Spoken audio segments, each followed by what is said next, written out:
Hello, this is Selwyn Duke with Outside the Overton Window, and today I have what I think is going to be a very interesting story for you, and probably an amusing one too, because it's about how Smiles a Lot became Sits Behind Bars.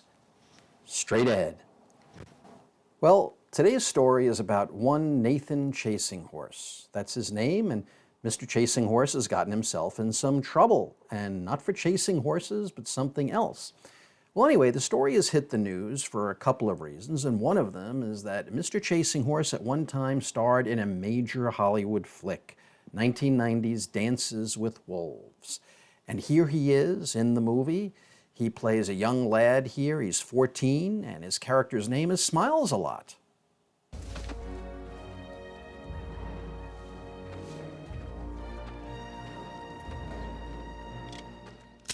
Whoops, out of ammo.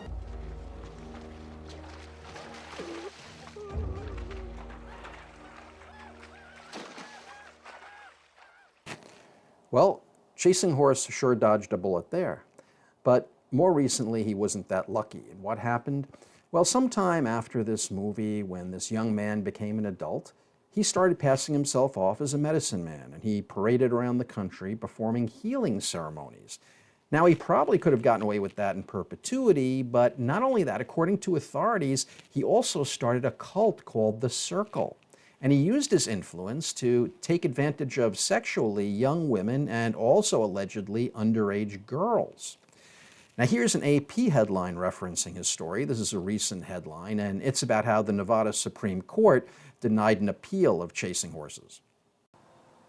And here he is today, and as you can see, Smiles a Lot doesn't really epitomize him anymore. This story gets better though, as in worse.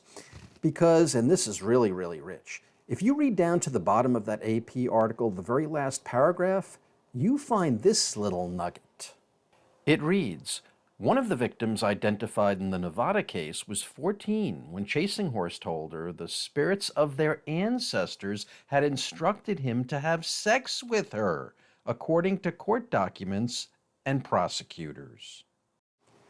Now, I've got to admit, that's imaginative. That took chutzpah, because I can tell you, even in my younger days, before I had faith, before I was the saint you see before you with the halo over his head, when my mores were very, very different, I never said to a gal, well, you know, babe, the spirits of our ancestors told me that you and I have got a rah-rah-rah.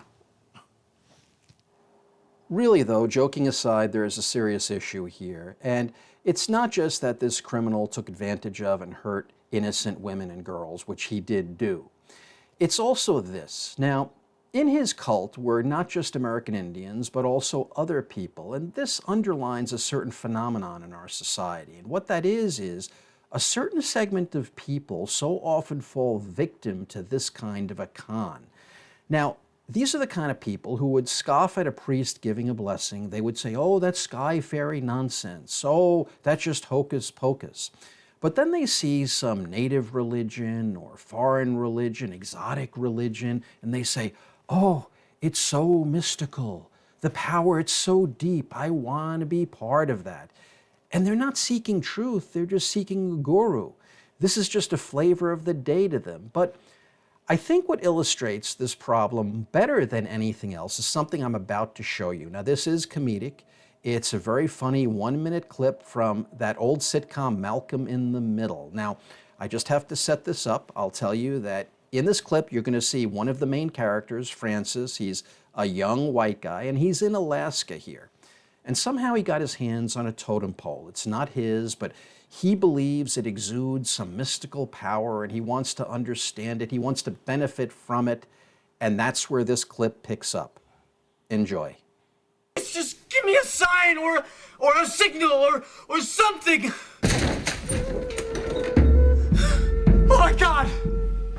You the dirtbag that took my pole? Huh? It's my pole. I want it back. Oh, of course. I'm so sorry. Look, I didn't take it, but please, I'm going crazy. Can you tell me what it means?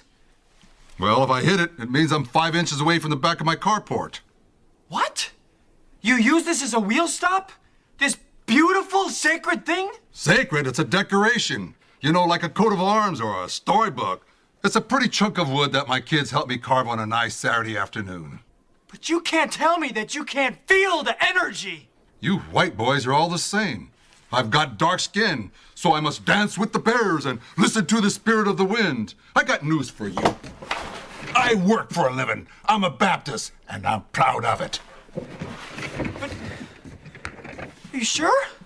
And by the way, I have only one word for snow. Snow. And I have one word for stupidity: woke.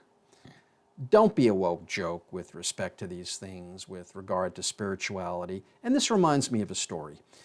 Years ago, I knew a very, very good man of the cloth, a very joyful man. He was a priest, and he was from Africa, from Kenya.